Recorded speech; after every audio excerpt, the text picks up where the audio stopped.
All right, so we've been talking about what structures or things. What have we been talking about the last few days? Like, And that you're building a windmill. windmills. And so on Tuesday, we talked about, I asked you the question, what would you do if you harnessed the wind, or if you could harness the wind? I don't really know what that means. Okay, so today we're going to talk about what that means. Remember, we talked about the word harness means to take something and control it or use it in a way that's beneficial for you. So I'm going to talk about the main character of this true story and the boy who harnessed the wind. And Malawi is the country where this boy is from, and it's a heavily populated area, but that means there's a lot of people in it, but it's one of the poorest countries in the whole world.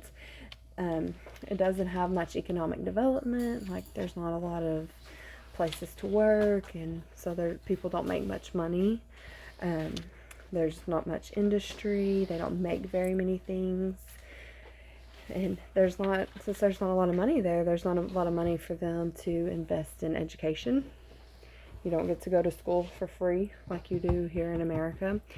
Healthcare isn't available to a lot of people, so if they get sick, they can't go to the doctor. They can't get medicine. They're just kind of on their own to try to get better. And 90% of the population lives in rural areas. Like, that means areas that aren't, not necessarily a desert, but a rural area is an area away from a main town. So kind of thinking like out in the country, agriculture and farming is very, very important to the people and the economy. They have to grow their own food so that they'll be able to eat. And then a lot of them do take their crops and the things that they grow to other towns to sell them and to make money for their family. So it's really important for them not only to be able to eat, but to have the little bit of money that they do have. So I'm going to show you a map of where Malawi is. It's on the continent of Africa. Here's a picture of Malawi. What do you notice about this picture? I haven't been there before. There's a stream. Okay, how do you know that there's a stream or water? Because I see the blue, Yeah, and there's a lake Macau. Okay, so there is some bodies of water there that run through the country. There might But be people. There are, remember it said there was a lot of people. It's a heavily populated area. That means a lot of people live What's there. that sticking out the window? Zambia up here, or Zimbabwe, those are other countries. No, I'm talking about right there. See, right here. Zamba, that's a town. That's one of the towns that are there. So that's a little bit about the country, and shows you what the kind of the landscape of the country, what it looks like. So based on what you know about the country, what I told you, what challenges do you think that people might face that live there? What are you thinking, Jaden? Death. Death? Why do you think that people might die? Because if there's no like doctors and medicine to certain people, some old people could pass away, and sometimes young people can too. Yes, absolutely. They don't have access to health care, then their health and dying would be a really big problem. Okay, Keith, what are you thinking? And starving. Okay, yeah, definitely. Being hungry would definitely be a problem. Cadence, what are you thinking a problem might be? No electricity. Yeah, no electricity. So if they didn't have electricity, what are some things that they wouldn't be able to have access to? Katie, what's something that they wouldn't be able to have if they didn't have electricity? They might have no food. They might not have food, but what about the electricity? They don't have a refrigerator to store the food that they do have, do they? No. No? What else?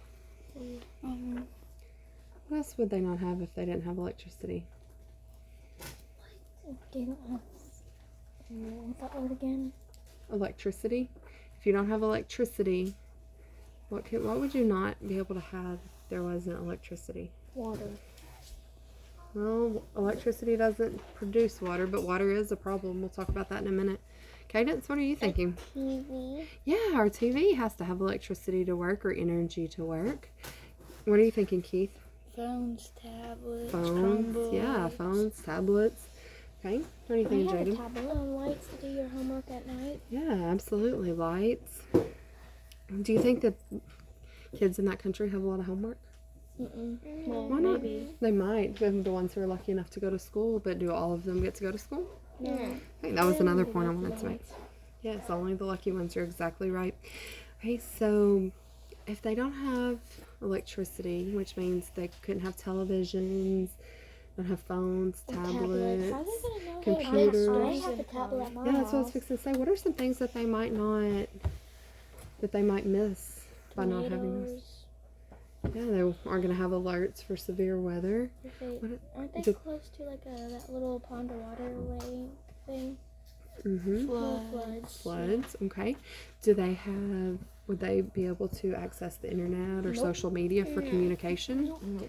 Yeah, so they might not know things that are going on Mm, right might. around them, or even definitely in other places of the world. All right, so we talked about how important agriculture is or farming. What would happen if there was a drought? You know what a drought is? What's a drought, Keith? It's where the sun just goes around to water, puddles of waters and all that, and just make them dry up, and then there will be no water. Yeah, it doesn't rain.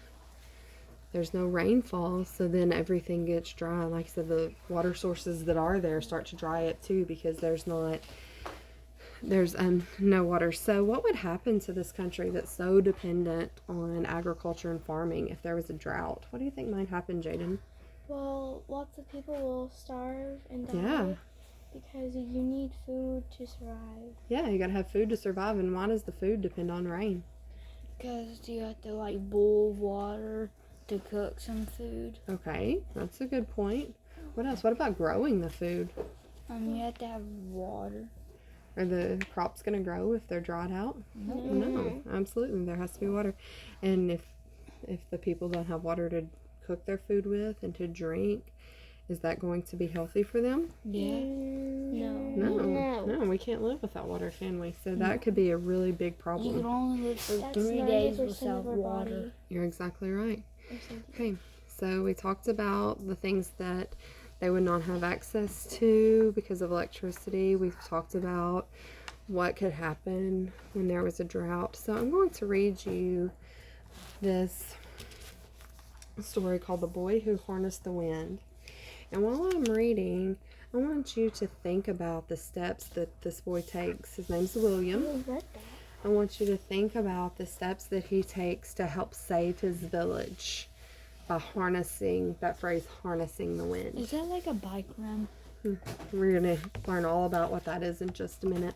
And this is a true story, and I'll tell you some more about the boy who wrote it. When I At the make my thing, can I make it like big? We're not talking about that right now, okay?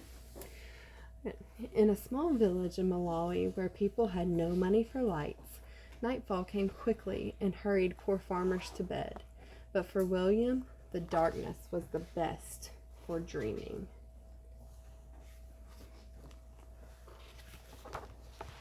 He dreamed of building things and taking them apart, like the trucks with bottle cap wheels parked under his bed and pieces of radios that he'd crack open and wonder, if I can hear the music, where is the band?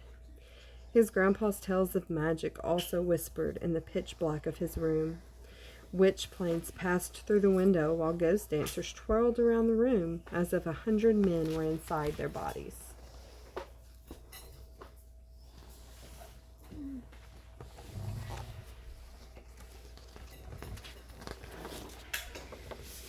At dawn in the fields, William scanned the maze rows for magical beings, then wondered as a truck rumbled past. How does its engine make it go? Pay attention where you throw that hoe, his father shouted. You'll cut your foot off. So what's he doing during the day? Growing a garden. Yeah, right now he's working in the fields, tending to the crops. For all its power over dancers and flying things, magic could not bring the rain. Without water, the sun rose angrily each morning and scorched the fields, turning the maize into dust. And without food, Malawi began to starve. So what's that called that they're experiencing? Drought. A drought. Drought. They're experiencing a drought. There's no rain. No food. And what's the sun doing? Rising Drying up angrily. all the water. Yeah, it's drying up all the water. It's making their crops dry up. It says that the maize, That means they have which nothing is- to drink. need nothing to drink, and it's nothing to making their eat. food die. You're exactly right. Soon, William's father gathered the children and said, "From now on, we can only eat 1 meal per day. Make it last." In the evenings, they sat around the lantern and ate their handful, watching hungry people pass like spirits along the road. See, and they had They're one brown. handful. Their skin's brown. They had one handful of food to make to last all day long. Money also disappeared with the rain. "Papani," his father said, "I'm so sorry. You will have to drop out of school." Now William stood on the road and watched the lucky students pass, alone with the monster in his belly and the lump in his throat. What do you think that meant, the monster in his belly? He's hungry. Yeah, he's hungry. His belly's feeling bad because he's He's so thirsty. hungry and thirsty. Yeah.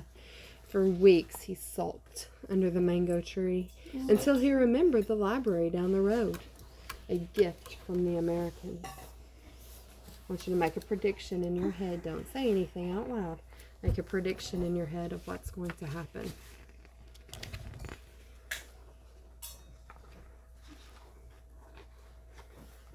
He found science books filled with brilliant pictures. With his English dictionary close by, William put together how engines moved those big trucks and how radios pulled their music from the sky. But the greatest picture of all was a machine taller than the tallest tree, with blades the like a windmill. fan. It was the A windmill. giant pinwheel? Pinwheel. Something to catch magic? You said pinwheel? Slowly, he built this sentence: "Windmills can produce electricity and pump water." He closed his eyes and saw a windmill outside his home, pulling electricity from the breeze and bringing light to the dark valley. It looks like a I'm windmill. gonna read back this sentence again. It said something to catch magic. What magic do you think that he's hoping to catch, Jaden? Water. Like water and like breeze and light. Yeah. Well, what's he wanting to catch with his windmill, or with this machine? Air. Yeah, he needs to catch the wind or the air blowing through. So, how do you think that being able to catch that could help his family and the other people in the village? What do you think, Keith? It'll produce them some electricity, so they don't have to be inside the dark, and then he could probably go back to school. Okay. So, electricity, what else could it do? It can pump water out of the ground. Pumping waters, and then that would help save the crops. So, let's think for just a second about what steps he's going to need to take to save his village by harnessing the wind. What will he need to do now that he's, worked really hard to by going to the library and researching and putting all this stuff together? What's he gonna do and need to help save his village? What do you think, Jaden? And you can bring electricity to the whole village. And you can bring cold air that will like cool things down. Okay. So what's he gonna have to do to make that happen? Well, He's discovered the windmill in the book that he found at the library, and he's used his English dictionary to put together what everything means. And so he's really has a desire now to make it happen. So what's he going to have to do? Is it just going to automatically appear? no, he has to go places and get things. So Okay. because there's probably no stores here that you can buy things. but Okay. What else is he going to need to do, Keith? build the windmill. Okay. Can he build it just anywhere? No, he has to go to the junkyard and get parts. He's going to have to go and find materials and parts. Can he just put his windmill wherever he wants? No, it's a bit where there's like nobody's using it, and like he probably has to get permission from somebody. Okay. Yeah, so he's got to find a place to put it. What would be important when he finds a place? What's going to be important that would be there in that area? That it's Okay, go ahead, Cadence. What do you think would be important? electricity. Well, there's not any electricity. He's hoping to be able to make electricity, but for the electricity to be made, what's going to have to happen to that windmill? Spin. It's going to have to spin. What's it going to need for that? Wind. So he's going to need to find somewhere windy. He's going to need to find parts. What else is he going to need to learn? How to build it. Okay, how to build it, how the machines are going to work. So he has a lot of work ahead of him, doesn't he? Yeah. And so, what types of materials do you think he's going to need to make a windmill that's going to generate electricity? What kind of materials or parts will he need? Jaden mentioned that there's probably not a store for him just to go to, and even if he could go to the store, does he have the money to be able to purchase them? He's not having enough money yet. Wood, maybe cardboard, and everything that he can get. Okay, Even paper. okay, so he's just going to kind of have to figure out what he can find, huh? All right. And Keith, did you have an idea? That he would have. Well, my idea was like generators. Okay. All right, so he's gonna, like I said earlier, he's got a lot of work ahead of him to learn more about how it's going to work, and then he has to gather all kinds of materials. All right, I'm gonna go back up here, and we're gonna finish reading the book so that you'll know what happens. I'm kind of sleepy. Me too. He saw the machine drawing cool water from the ground, sending it gushing through the thirsty fields, turning the maize tall and green. Even when the farmer's prayers for rain went unanswered, this windmill was more than a machine. It was a weapon to fight hunger. Magiato a mi fieto, he whispered, which means I will build a windmill. How do we make a windmill? In the junkyard, pieces appeared like the rusted treasures in the tall grass, a tractor fan, some pipe, and bearings and bolts that required every muscle he had to move them. Tonga, he'd shout to the birds and the spiders, holding up the prize he found.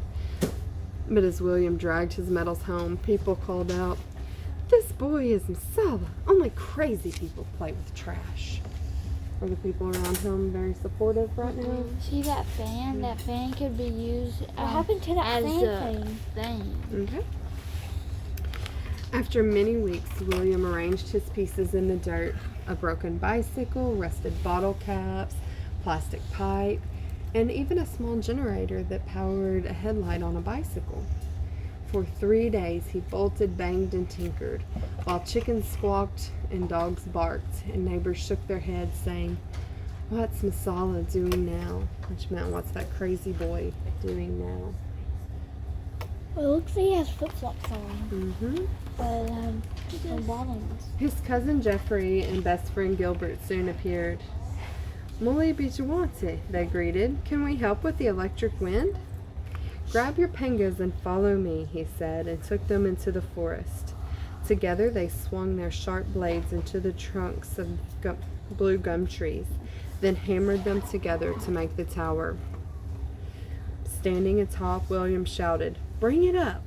while the boys tugged and heaved, and a crowd gathered below, gazing at the strange thing that was now leaning and wobbling like a clumsy giraffe. Some giggled, others teased, but William waited for the wind. And like always, it came. First a breeze, then a gusting gale. The tower swayed, and the blades turned around. I wonder what the blades are made. With sore hands, once slowed by hunger and darkness, William connected wires to a small bulb which flickered at first, then surged as bright as the sun. "Tonga!" he shouted. "I have made electric wind." I'm tired. So what happened when the windmill started spinning? What was able to happen, Katie? Magic hands. Whenever he connected those wires, what happened, Cadence? Lights come on. The lights came on. Yeah, it powered that light. A man yelled, "Well done," as the doubters who had been calling him crazy clapped and cheered. William knew he had just begun. Light could not fill empty bellies, but another windmill could soak the dry ground, creating food when there once was none. Magesti e miefo, electric wind can feed my country, William thought. There are all kinds of windmills. And that was the strongest magic of all. So was there really magic that took place? No. It was a lot of hard work, wasn't it? Okay, so I'm going to read a little bit about this boy from the story. His real name is William Kamkawasba. He was born in 1987 and grew up near the village of Wimby, located in central Malawi. Like many people in Malawi and the rest of sub-Saharan Africa, William's father, Trawell, was a farmer. They grew kind of white, sweet corn, which was called maize. That was the crops that we saw in the book, which they ate for every meal in the form of porridge, called sima. To make extra money for clothes, medicine, and other essentials, they also raised tobacco to sell in the capital city. It's a type of crop that they, it's actually used in things like cigarettes and, yeah, but that was their source of money, so it was a very, very important crop to them. Because their only food came from the ground, any problems with the weather or changes in the price of seed or fertilizer could cause serious problems. That's exactly what happened in 2001 and 2002. A severe drought killed most of the maize fields in Malawi, including those of William's father. Within several months, the entire country had run out of food and began to starve, which was a terrible event known as a famine. Eating only one meal per day, William, his parents, and 6 sisters began losing weight. At one point, his father even temporarily went blind from the hunger. The famine killed over 10,000 people in Malawi, including many from his village. With no money to pay for school fees, because remember, their school was not free like it is here in America, William had to drop out. But instead of sulking around, he went and visited a library that was started by the American government. There, he found books on science, which he loved. William didn't speak good English, so he used dictionaries to learn the words describing the pictures that so intrigued him. So he would have to look at the books that were in the library, but they were written in English, and he didn't really know English. So he had another dictionary, and he would have to look up the words to figure out what they meant. One of the pictures was a windmill. The words said that windmills could produce electricity and pump water. And like most people in Malawi, William's parents didn't have any electricity, and water could be used to feed his father's fields. Never again would they have to depend on the rain. "I will build a windmill," William thought. The pieces William used to build his windmill were a tractor fan, shock absorber, and the frame of a broken bicycle missing a wheel. For blades, he melted plastic pipe over a fire and flattened them, then carved their shape with a saw. For a generator, he used a dynamo, which is a tiny bottle-shaped device that produces electricity by turning magnets inside a coil of wire, which is something called electromagnetism. When the wind blew, the blades acted like pedals and spun the tire, which turned the coils inside the dynamo and produced a current. A wire from the dynamo reached down to William's room and powered a small light bulb. You know how old he was when he did all of this? 14. He was 14 years old when he did all of this.